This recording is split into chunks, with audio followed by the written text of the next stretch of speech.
We are going to study the concept of poverty line. Poverty line is an imaginary line which divides the people into poor and non-poor. This is a very common definition that we all basically learn since our earlier class. But what exactly is poverty line? How can I say that I am non-poor and another person may be poor? So this concept of differentiation comes from poverty line.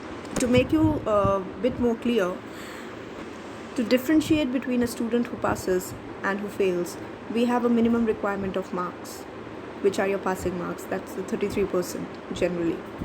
So anybody who is getting more than 33%, this minimum requirement is pass. Anybody who gets less than this is fail. Similarly, there is a minimum requirement of income. If a person has that minimum amount of income or more, he will be considered non-poor. But if he is earning less than that, he'll be considered poor. That minimum amount of income is poverty line, and that minimum amount of income is determined on the basis of the calorie requirement.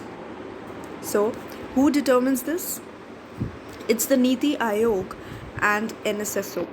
Niti Aayog is nothing but Planning Commission, which formerly used to exist. So Planning Commission no more exists. Its role has been taken over by Niti Aayog now. So Niti Aayog provides us the data about poverty, and it is based on the data which is collected by NSSO, National Sample Survey Organization. So according to them, the calorie needs of people in rural and urban areas are 2400 calories and 2100 calories. Now, why is the calorie requirement in rural areas higher than that in the urban areas?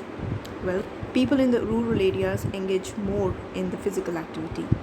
So they do a lot of physical work as compared to the people in the urban areas. And so they require more energy and hence more calories. But what is contrasting feature is the fact that if we talk about the money requirement to get 2400 calories in the rural areas, then it comes out to be 816 per month. That is, if any person belonging to the rural area has 816 as its monthly income, he will be considered non-poor. But to buy 2100 calories in the urban areas, a person would be requiring an amount of rupees 1000 per month. The difference in the amounts, the money requirements, is because of the fact that in the urban areas, the prices of the necessary goods and food items specifically are generally higher.